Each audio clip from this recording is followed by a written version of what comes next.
The wagon jolts, the lights die. Somewhere in the trees, metal scrapes, and a voice reminds you, rules are rules. Then a skeleton drops, an axe swings, and the hay beneath your boots turns slick. Climb off this wagon, and you'll never climb back on. There's a chill in the air. Must be fall. Join me for a tale of Halloween. You will experience tales of horror, ghosts, and death. It is not recommended for the weak at heart.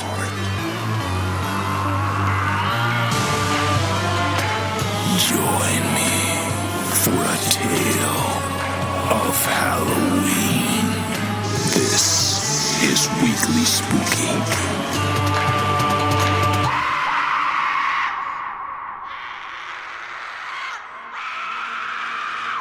Hello, my spookies. October is moving right along, and I'm here with a little more spooky to keep you going. And of course, we have a little bit of spooky here every single day in October, but we're not going anywhere. In November, we'll have plenty of fall and winter scares, and a little something special for Thanksgiving. And in December, we'll have full-length horror novellas and so much more just to get you into the holiday spirit. And that's emphasis on spirit. So make sure you're subscribed on your favorite podcasting app. And while you're at it, if you're using Apple Podcasts or Spotify, leave us a 5-star rating. It helps other spookies just like you discover the program. And if you love what we're doing and want to support us in a very direct way, you can head to weeklyspooky.com/join. For as little as $1 a month, you get 2 bonus episodes every month and over 5 years of exclusive creepypasta readings and audiobooks. At weeklyspooky.com/join. Over 90 other spookies have signed up. It's time you join them. But as for tonight, the night air smells like hay and wood smoke. We've headed outside of Strickfield for a Halloween thrill. Laughter echoes across the farm as the last wagon fills up and everyone settles in for some harmless, spooky fun. But out there, past the cornfields and under the moon, not everyone along the ride is simply a machine. They say the Pendleton Haunted Hayride runs on rules, simple ones, meant to keep you safe. But no one is safe tonight, especially you.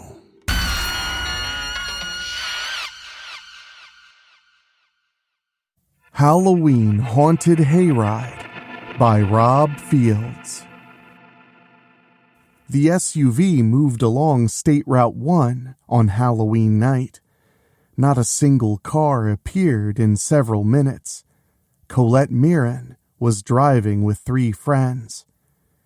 "How much longer?" Olivia Brandt asked him back. "We just entered Pendleton, so probably soon," Colette answered. "We have to stop and pick up Reed before we head there." "Didn't somebody in here say Reed had a new girlfriend?" Press Barnsley, Olivia's boyfriend, asked. "Yeah, I thought somebody said that too," Olivia said. "I did," Colette admitted. "Reed and me still keep in touch even though his family's moved to Pendleton last summer. He still drives to Strickfield University for classes most every day." "I know you dated him briefly," Olivia said. "We tried it, but we just didn't work," Colette answered. "We're much better off as friends." She glanced to the passenger side. "Besides, I'm already seeing someone." She moved her hand to take hold of Danny Hurley's. "Anyway, Reed said he wanted to come with us tonight. And he has a new girl he wants to bring along. Another new girl? Already? Danny asked. Who is she? Colette shrugged. I don't know. Reed met her at Lynn Marie's Coffee on Main, here in Pendleton. He talked to her and got a date with her for tonight. Her name is Alicia, and he says she's all right. Colette made a few turns before pulling into Reed's driveway. The group waited until the front door opened. Reed Nevin came out with a young woman. Soon the two of them were at the SUV. Olivia opened her door to let them come in.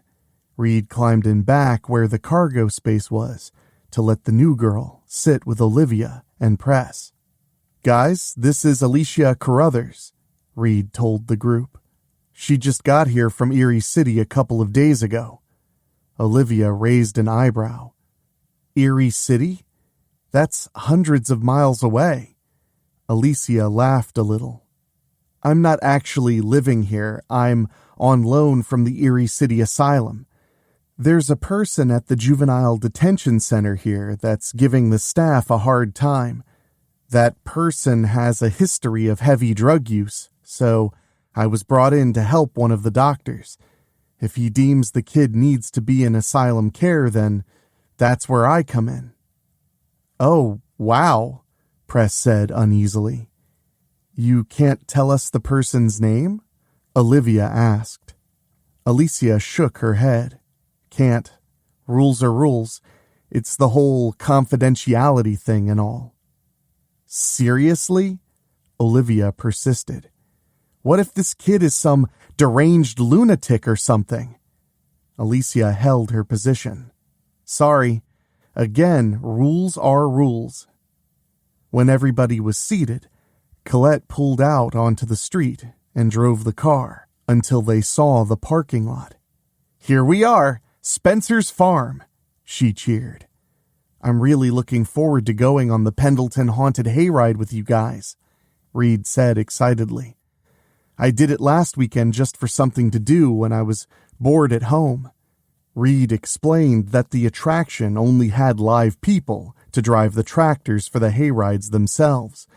There were no live actors inside the haunt, only animatronic scenes. With all the money this farm makes, I can see how Spencer himself could afford animatronics, Colette said. That and he doesn't have to pay the animatronics. Olivia leaned forward a little and grinned. Is that part of the Mirren ways? Colette rolled her eyes. Oh, listen to you. For the record, I don't know the Mirren ways. 1, my parents have yet to teach me those. 2, probably because my parents are among the very few in the gated community that aren't greedy. Olivia laughed a little and patted Colette's arm. Anything you say, girlfriend. Colette groaned and gave Olivia the finger. Then she turned into the gravel parking lot, where someone was wearing a safety vest and waving a flashlight to direct her into a parking spot. When Colette cut the engine, everybody got out. From there, the group saw the little country store, the food trucks, and the ticket booth. You guys, they actually make real caramel apples out here on site, Reed said. They're really good. They probably get the apples sent over from Redmont's orchards in Strickfield, Press guessed. I know Spencer's farm doesn't grow apples. The group reached the ticket booth and paid their money. After going into the country store, they came back out with their caramel apples and got in line. They talked about things amongst themselves. Even Alicia got in on the conversations. Time seemed to pass quickly in line, because they were finally getting on their hay wagon. As it turned out, they were the last ones to be seated, and were at the rear. The tractor driver turned in his seat and spoke into a megaphone about the rules. He finished by saying, Under no circumstances are any of you to leave the wagon at any given time. Failure to follow these rules will result in you being ejected from the premises without a refund. He turned back around and waited a little bit before driving the tractor and wagon. Before long, the tractor and wagon entered what appeared to be a dark forest. Some of the riders made sounds of being scared. The tractor kept moving until everybody felt the sudden stop. Lights seemed to come on from everywhere. On either side of them, there were tons of tombstones. Nothing happened, however. "Boring," Olivia muttered. Olivia found herself regretting her comment when a huge skeleton dropped seemingly out of nowhere and screamed to make nearly everybody in the hay wagon add their own to the choir. The skeleton's eyes and heart glowed like the creature had come from the pits of Hades itself. Then the skeleton moved its arms around, making mostly the females scream. After a short time, the skeleton ascended upward before the lights in its eyes and heart dimmed.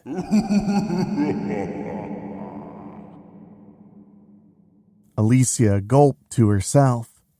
That was scary. Then she saw Reed laughing it up. "What's so funny? I told you all I came out here last weekend," he reminded her. "It's gonna be fun watching all of you scream. If you think that skeleton was scary, well..." The wagon took off in the darkness again. When one of the riders sitting next to Alicia took his smartphone out and started flashing the lights around, the wagon stopped. Then the tractor driver spoke on the megaphone again. "No phone flashes! Put it away! Last warning!" The guy reluctantly put his phone away, but he muttered under his breath, "I paid my money, I can do what I want." Alicia surprised everybody by suddenly pointing right at him. "No, you will not." She pointed to the tractor driver. "You heard what he said. Rules are rules. They're in place for a reason." When the guy was ready to give more attitude, Alicia reached out and clutched his throat. He tried to move her hand, but her grip was surprisingly able to keep him in place. She leaned in and glared right into his eyes. Even though it was dark, the guy could easily see Alicia. Again, rules are rules. Okay, the guy uttered, fear in his voice. Alicia let go of him and returned to Reed. "I think you just became my personal hero, hun," he told her.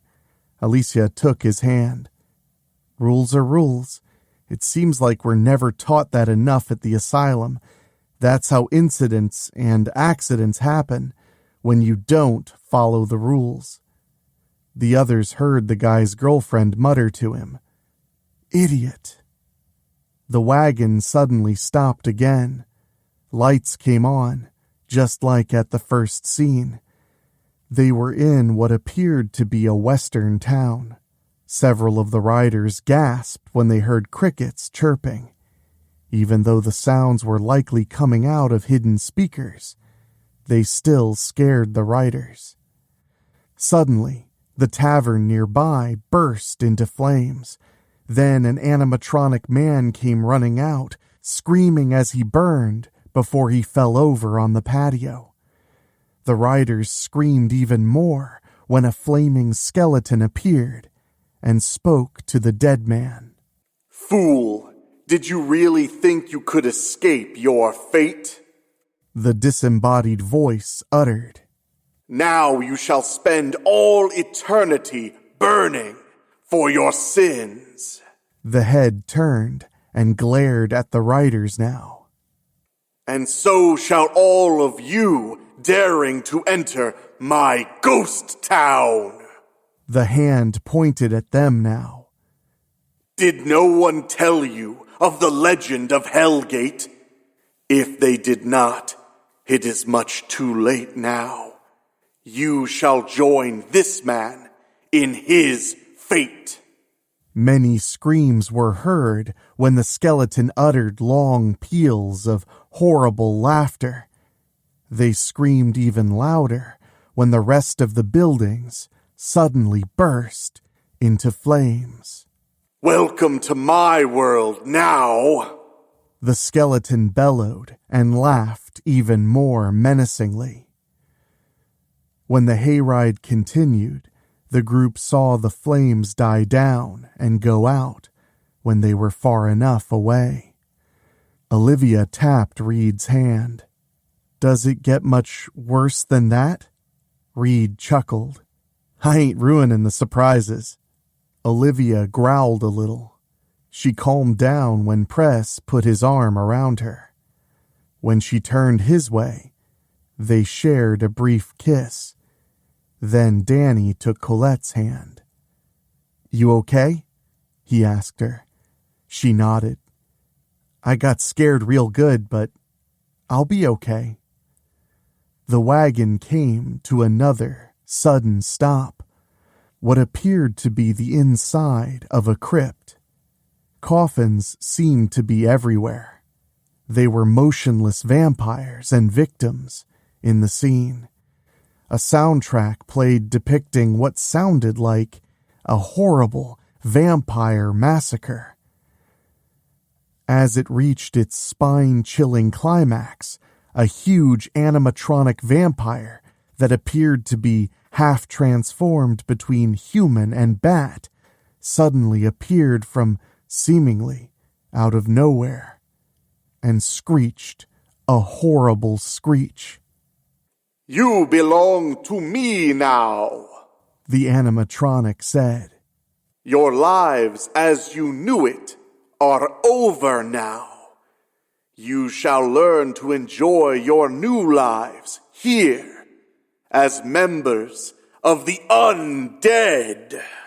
When the creature began flapping its wings wildly, more screams could be heard. Soon, the hayride continued. "You okay, Alicia?" Colette asked, seeing her taking short, quick breaths. "How can you even be scared anyways?" Olivia asked. "You work in an asylum. I would think you'd be used to it." Alicia pointed at her. "You never get used to it." She lowered her hand and leaned in. "I can tell you stories about that place that'll make your very skin crawl. No joke." Everybody remained quiet as the wagon continued to move. As before, it stopped again, suddenly. The lights blazed on to reveal what appeared to be a carnival scene. There was some laughter when a few of them pointed out the sign that read Strickfield Carnival. They knew that the neighboring village was used because of all the legends surrounding the former carnival there. Also, they likely lived in Strickfield. Isn't something supposed to be happening?" Olivia muttered. "It's probably another surprise," Danny guessed. "It's been a good 2 minutes now," Olivia pointed out. Then Colette and Alicia shrieked when someone suddenly appeared at the end of the wagon beside them. It was the tractor driver. "Sorry if I scared you folks. I assure you, I ain't the scare you good people paid money for. I'm gonna go check on it real quick. Yeah, I could just keep right on going, but you all paid good money. Remember, stay right here in the wagon. This'll only take a second." When the driver turned and went into the carnival scene, Olivia acted. "Now's our chance, you guys," she said to where only her immediate group could hear her. "You mean you want to get off the ride?" Colette asked.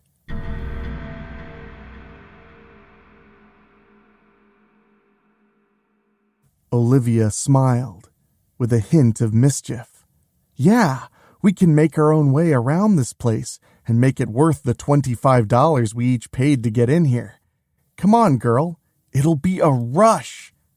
Alicia shook her head. You heard what the driver said about leaving the car. We're not supposed to. Those are the rules, remember? Olivia reached out and took firm hold of Alicia's hand. And rules are made to be broken, honey. You're not in the asylum right now, so have some fun. Everything's gonna be okay. She included everybody now. Come on, let's do it, while there's still time. When Olivia saw nobody would move, she quickly turned and got off the wagon. She laughed as she trotted off. Catch me if you can. Olivia! Press groaned and got out to go after her. The others were soon off the wagon. They found Olivia and quickly hid with her. We really shouldn't be doing this, Alicia advised them. Who knows what kind of trouble we'll get into if we get caught? What if the others tell the driver? We won't get caught, Olivia assured her. Not as long as we stay alert. Then she chuckled when the tractor and the wagon were heard moving away. Guess no one told the driver. We're good. You are such a troublemaker, Olivia, Colette groaned. I still haven't forgiven you for the time you got me arrested last spring. All so you could get your rush. Wait a minute. You got arrested? Danny asked in surprise. Yeah, I thought I told you about it, Colette replied. Olivia tried to steal a CD from Meyer out by that mall in Strickfield. The police were right there when we were leaving. I didn't know anything about it, but I still sat in a jail cell with her. She shoved her best friend. I sure loved explaining all of that to my parents. Fortunately for us, the manager decided not to press charges. Olivia raised her finger. Only because I paid for the CD after all. She laughed a little and playfully shoved Colette back. Besides, you know you love me. I've been your best friend since kindergarten. Before Colette could fire back, Olivia pulled her into a hug. She moaned when she squeezed Colette. I love you. Colette sighed and returned the hug. I love you too, but you're still in trouble. Yes, I am, she agreed quickly after they separated. But now let's get into some and go look for some more scenes. I need my rush. This is totally against the rules, Alicia groaned. We're all going to get in so much trouble here. We'll be fine, Press assured her. The group broke another rule by using their smartphone lights to find their way through the dark forest. Soon they came out in what appeared to be another scene. This one from the Middle Ages. There was a mixture of both admiration and gasps when they saw the animatronic masked hangman with an axe in his hands and the condemned with a noose around his neck. I can't believe all the detail these scenes have, Reed said in admiration. Old Man Spencer sure spared no expense to make these scenes the best. What makes the lights come on? Colette wondered. Probably the tractor tripped some sensors or something, Danny guessed. Could be why we're not getting any light right now. We can see plenty good with our smartphones, Olivia said. Press draped his arm around her. Are you feeling your rush again, babe? Olivia turned to face him and answered his question when she suddenly hugged him to her and kissed him hard. Press held her close and knew his wild girlfriend was getting her rush yet again. He knew that when she was pleased, he would be pleased. When they broke apart, Olivia took Press's hand. I think we should explore that little cabin over there.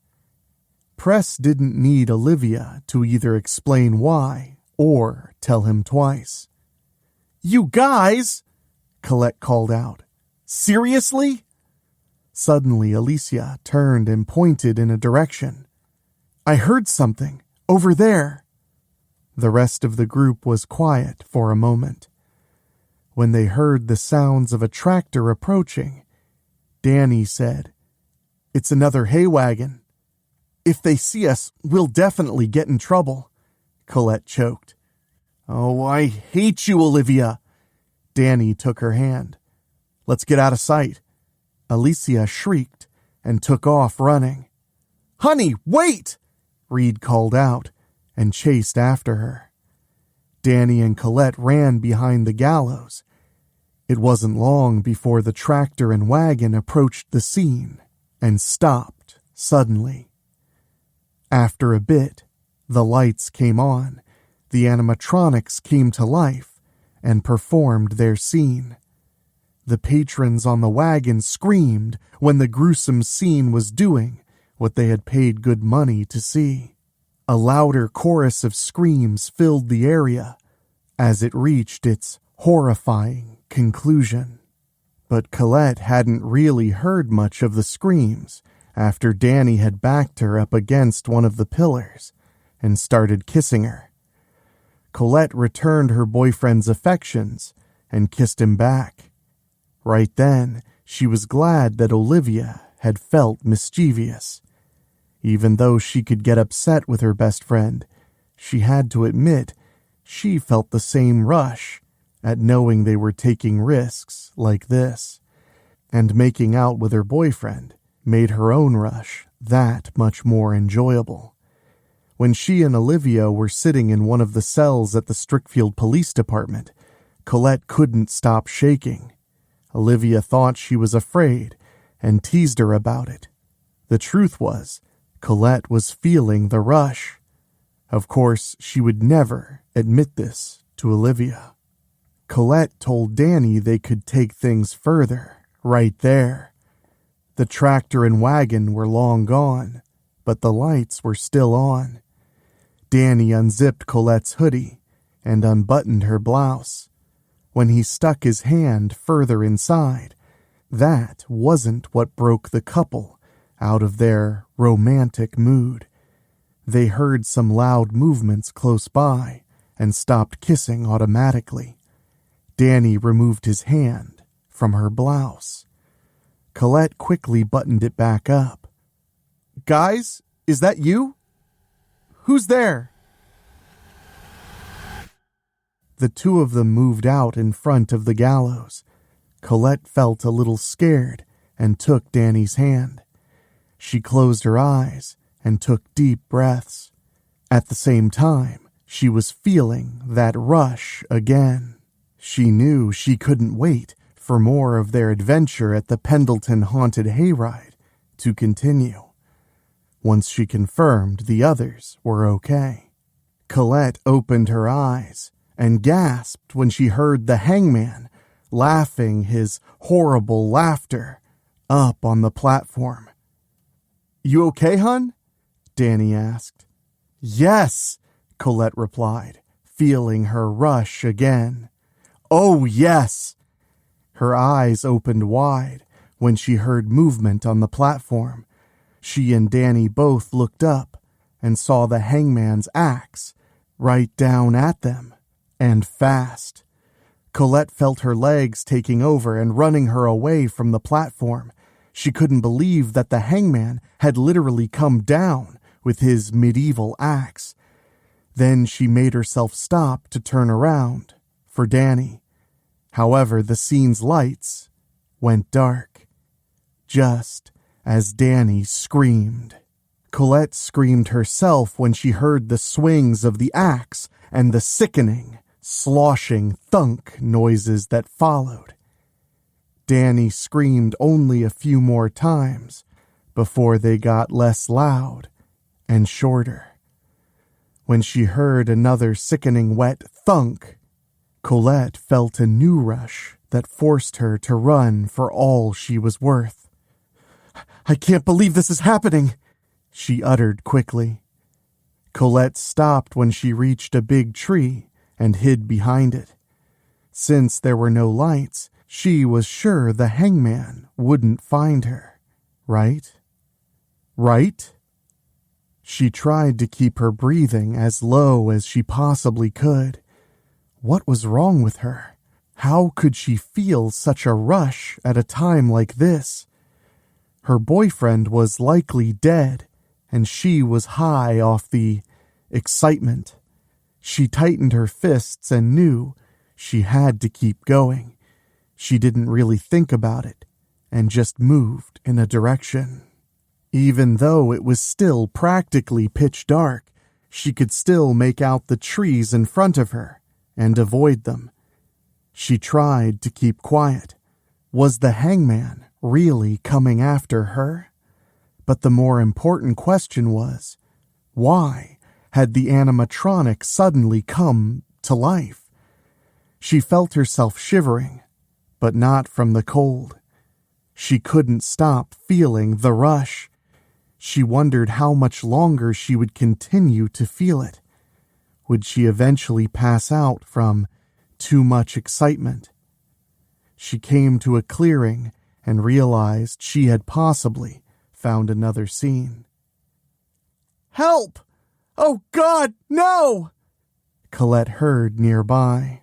That scream sounded like Alicia. Colette knew she couldn't just leave her friends to die. One animatronic had already come to life, right?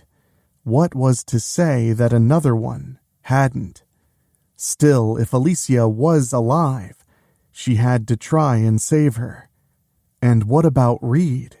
Was he still alive? Colette smiled and laughed a little when she felt the rush again. She knew she should run away and save herself. What she was doing was just crazy, but she was doing it.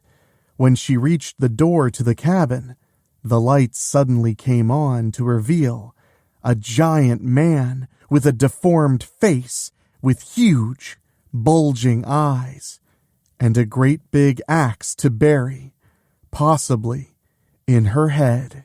Colette leaped out of the way just as the giant stopped and suddenly turned her way. Another animatronic, she thought. Knowing this, she moved into the hut and screamed. "Oh no, Alicia!" Colette knelt down next to the new girl. Sure enough, she was all spattered and soaked with blood. Her clothes were torn, likely where the animatronic madman had cut and chopped at her. She tried to feel for a pulse, but decided against it when she felt how cold her skin was. It was usually cold on Halloween night, but Colette felt she couldn't determine Alicia's pulse for sure. Looking at the body again, she knew she had to be dead. When Colette heard the animatronic killer groaning and then laughing it up, she knew it would soon be coming for her. She cried out when the killer did indeed return. She sprang to her feet and got out of that hut. She stopped a little ways and looked to see if the killer would come after her. Even after seeing what was left of Alicia. "Why do I keep feeling that rush?" she asked herself. "I hate you, Olivia." Of course, she didn't really hate her best friend, but Olivia was the one who got her to want to feel that rush. Now she just couldn't get enough, even under these haunting circumstances. Suddenly, the doors burst open. The mongoloid killer appeared again, only now he was looking right at Colette. She felt the sudden rush again when the animatronic killer jumped right off the platform with its axe raised. Colette cried out, but didn't scream. The adrenaline she was feeling was giving her that push. She was actually able to leave what would be a tireless killer behind. Colette soon found herself in another scene. Even in the dark, she could easily make out the shape of a barn. Suddenly the lights came on. Colette knew another group was coming in and hid inside the barn. Both Colette and the group were treated to a gang of animatronic scarecrows that appeared and did their act, which scared some of the patrons on the wagon. Intruders to our farm pay a heavy price, the scarecrows all uttered in a unified, haunting chorus. The payoff happened when a body suddenly dropped from the rafters, right in front of the open barn doors. The patrons screamed at the sudden surprise. Colette gasped in utter horror when she saw who the hanging figure was. Press! Oh, God! First, it was her boyfriend. Second was Alicia. Now it was Olivia's boyfriend.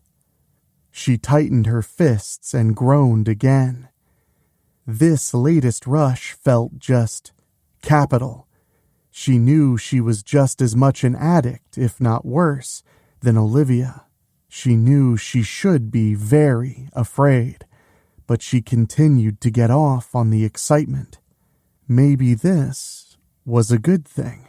She could use this to help her brave these animatronic killers and find whatever friends were still alive. When the latest wagon drove off, the lights remained on. Colette wondered if perhaps the scarecrows were going to come to life next and chase her down.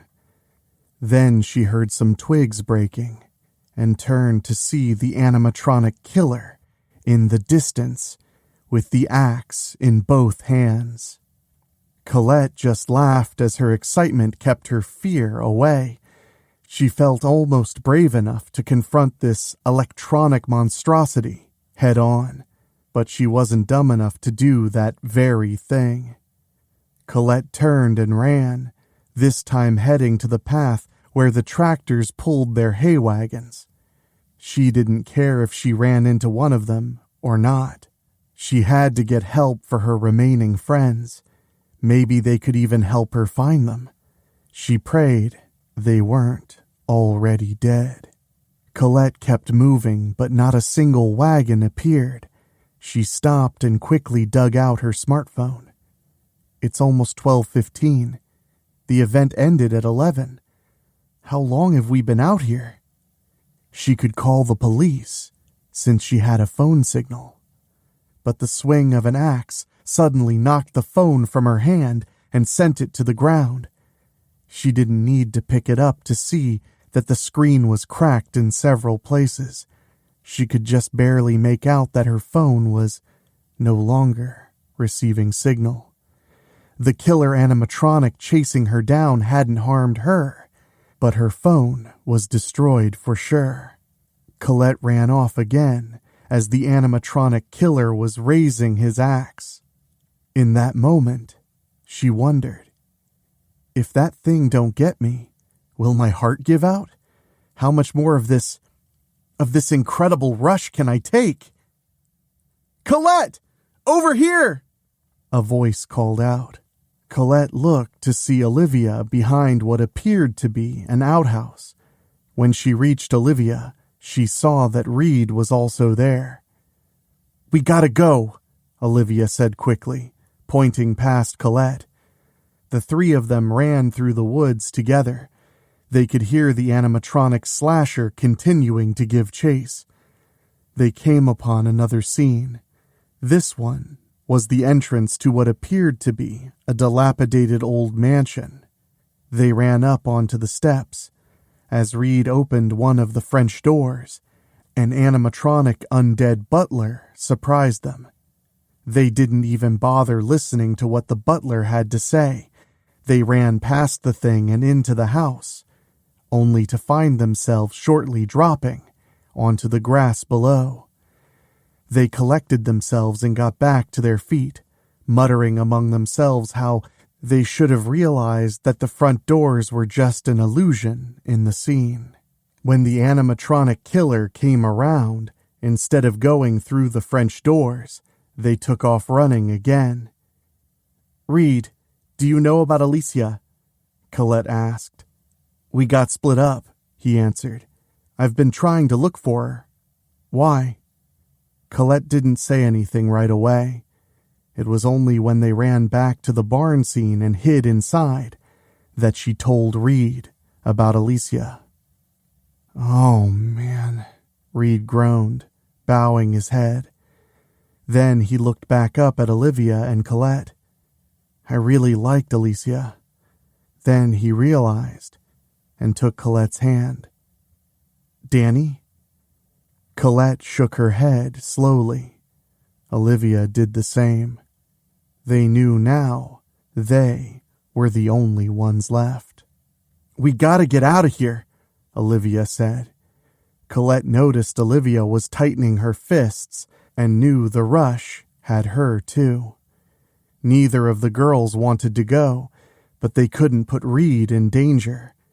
It was then that Colette remembered her feelings for him and considered his safety. "Yeah, let's find our way back up to where we came in," Colette suggested. "If we make our way to the trail, we should be able to get back there. Doesn't matter which way we go." When Colette felt Reed taking her hand and squeezing it, she knew he felt the same way. She wondered if maybe they hadn't give their attempt at a relationship enough time to blossom. There wasn't time to ponder that when the slasher found them again. "Let's get out of here," Colette said quickly. To the surprise of Colette and Reed, Olivia turned to face the killer. They could see the gleam in her eyes and knew she was about to do something crazy. "Olivia, no," Colette told her, knowing her best friend was feeling a new rush again. "Oh, yes," Olivia shrieked with her latest adrenaline high and rushed at the killer. Much to the surprise of Colette and Reed, the killer actually staggered back. Would an animatronic figure know to do that? Olivia collided with the figure and took it down. She fought with it for its axe. That was when Colette felt a new rush herself and moved to help Olivia. Her idea was to grab at the figure's head and rip it off. It couldn't navigate properly without its head, right? But when Colette grabbed the head, what? She found herself falling back fast and landing on her backside. She saw she had in her hands. It's a mask!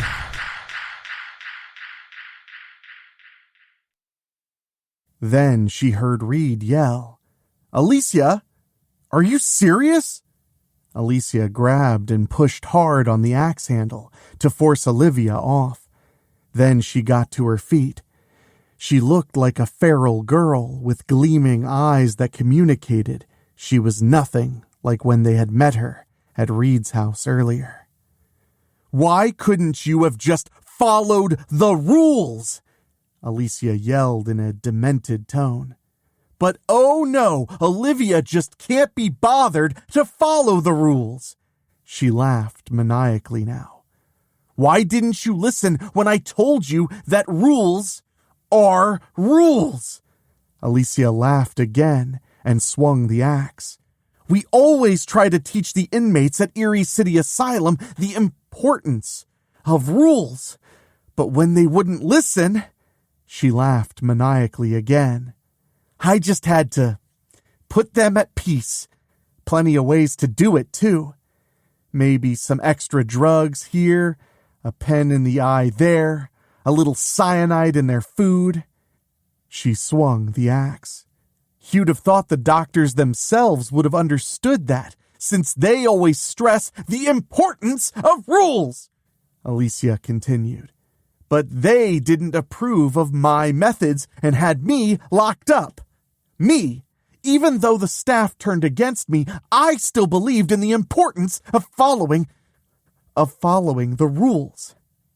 Even when I busted out and drove out this way, at least until the car broke down. Alicia swung the axe again. As long as I was here, I figured every place has rules to follow and needed to be strictly enforced. Even one of these babies here stresses the importance of rules and why they are to be followed. You chose not to follow the rules set forth by this attraction, Olivia. That's why you have to die. You're nothing but a troublemaker and a degenerate. When Alicia howled menacingly upon raising her axe, the group turned and ran. "I'm so sorry, Colette," Olivia said crazily. "I just needed to feel the rush tonight. I needed it, especially after all the hell I went through at the university today with finding out I bombed an exam, and I really studied my ass off for it. I just needed tonight." Olivia suddenly found herself taken down to the ground. "Gotcha!" Alicia shrieked happily. "Get off me, you crazy bitch!" Olivia growled as she tried to fight her off. Alicia produced a syringe. "Looks to me like you need some sedation." Olivia gasped when Alicia quickly injected her in the side of her neck. When Olivia quickly grew weak, Alicia sprang back to her feet and raised the axe. "Now you'll get permanent sedation for breaking the rules," she laughed crazily. "It's quiet time!" Colette and Reed both screamed when Alicia easily sank the axe into Olivia. Again, she couldn't feel scared. Her rush was just too much of an addiction. "We have to get out of here, Colette. Let's go!" Reed cried. Colette obeyed him. Holding hands, they ran along the trail again. How long would it be before they got back to the main area itself? Spencer's farm was huge for a small village like Pendleton, but Colette was angry now. Unfortunately, that heavily influenced the addiction that had taken hold of her. She knew she couldn't just run away while Olivia had been killed. "Colette, what are you doing?" Reed demanded when she stopped suddenly and turned around. It wasn't long before Alicia had reached them, the axe still in her hands. "We thought you were dead, Alicia," Reed yelled. "Exactly what I wanted you to see," she cheered. "After I killed Press, I smeared his blood all over me. Worked like a dream. But enough of that. You two still have to face punishment for breaking the rules." "You broke the rules too," Colette stressed. "You came with us, remember?" "Only because you made me," Alicia yelled. "But I'll make it right by punishing you two." Colette screamed when she felt the strongest rush yet for what she was going to do. She ran right at Alicia and tackled her. Once she sat herself on Alicia to pin her to the ground, Colette managed to rip the axe from the maniac's hands. Then she started punching her in the face, again and again. Though she couldn't see that well in the dark, she could feel her fists getting wet from making Alicia bleed. Colette's anger fueled her rush, making her blows on Alicia's face land harder and harder. She was in such a trance that she didn't even realize she was calling Alicia things she would never say under any normal circumstances. It was only when Reed came up behind her and pulled her off that she was forced to stop. Colette growled and started to lunge away from him, but he wrapped his arms around her and wrangled her in. He couldn't believe how strong she was, but he managed to hold on to her. And then it suddenly happened. Colette and Reed's lips had come together. That was more than enough to diffuse Colette as they gave in to their long-suppressed feelings for each other. The kiss was long and passionate. When they finally came apart, they didn't say a word to each other. Colette let Reed take her hand. From there, they walked the trail for several long minutes. The reunited couple finally reached the main area of Spencer's farm. Reed and Colette looked at each other again in the growing lights that illuminated the area. While they had lost the rest of their friends to an escaped inmate from Erie City Asylum, they had each other again. Reed was ready to kiss Colette when, "Hey, what are you kids doing coming out of the trail like that?" a man suddenly called out in a southern accent. Old Man Spencer himself was evident now. Suffice to say, he wasn't looking too thrilled at seeing them like this. "You kids get off your wagon when the driver told you not to?" he snapped. Then he shook his head quickly. "I got a good mind to call the police and have them lock you up." He shook his head again, quickly. "You know what? Just get back in your car and get off my property. The Pendleton Haunted Hayride is closed for the season." He pointed past them to the gravel parking lot. "Move it!" The sound of a tractor starting got their attention fast. Old Man Spencer turned around to see one of the big tractors coming back out of the barn. "What the heck are you doing?" Spencer yelled. "All the tractors are put away." The tractor turned and came at them. The driver wore a cowboy hat that covered their facial features. Reed and Colette were about to run when Spencer moved toward the tractor, pointing repeatedly and yelling at the driver. Unfortunately for Old Man Spencer, the driver never had any intention of stopping. The owner of that tractor and the farm screamed as he was being run over.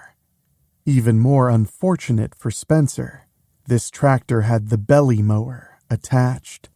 The driver stopped and lowered it on top of him, causing blood, skin, bones, brains, clothing, and whatever else the blades were able to extract in the maddening, singular, circular motion.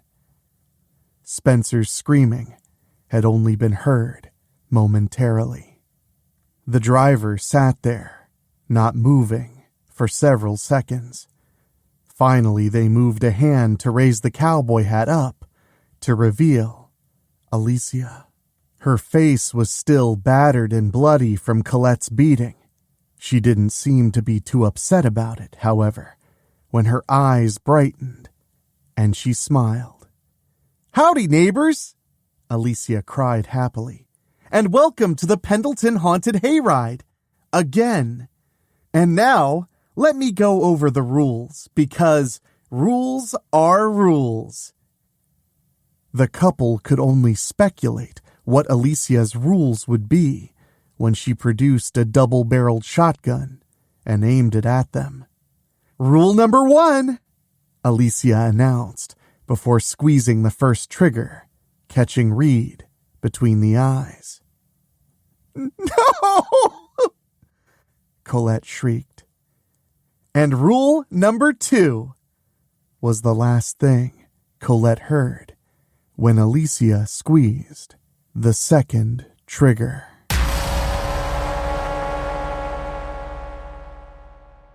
And that, my spookies, was Halloween Haunted Hayride by Rob Fields. Proof that a good time on the farm can still end in a scream or two. Remember, when someone says don't get off the wagon, maybe, just maybe, take their advice. After all, rules are rules. But don't wander too far into the woods just yet, because tomorrow we're heading deep into one of the creepiest forests ever committed to film, the Blair Witch Project. On Cutting Deep into Horror, we'll be breaking down the myths, the madness, and why it still makes you afraid to camp after dark. So make sure you're subscribed. You will not want to miss a lively discussion about a very deadly film. And also this Saturday, we'll be publishing our massive Edgar Allan Poe compilation, 7 hours of Edgar Allan Poe's greatest horror stories for you to enjoy while you cook, clean, or work that long shift And I want to take a moment to say thank you to our Patreon podcast boosters, folks who head to weeklyspooky.com/join and pay a little extra to hear their names on the show. And they are Johnny Nix, Kate and Lulu, Jessica Fuller, Micah Skewy, Jenny Green, Amber Hansford, Karen Weemet, Jack Kerr, and Craig Cohen. Thank you all so much, and if you want to hear your name at the end of every episode of Weekly Spooky and know that you are helping us keep the show going and growing, head to weeklyspooky.com/join and select a tier at $15 a month or higher. But of course, you can sign up for as little as $1 a month and get 2 bonus episodes every month, and of course, my undying gratitude. But now it's back to work for me, because we are not done with these 31 days of spookies. For myself, for my executive producers Rob Fields and Bobbletopia.com, our creepy composer Ray Mattis, and my producer Dan Wilder, I'll talk at you sooner than you think. Thank you for listening. Make sure to find your way back next week. But for now, you are safe. Trust me.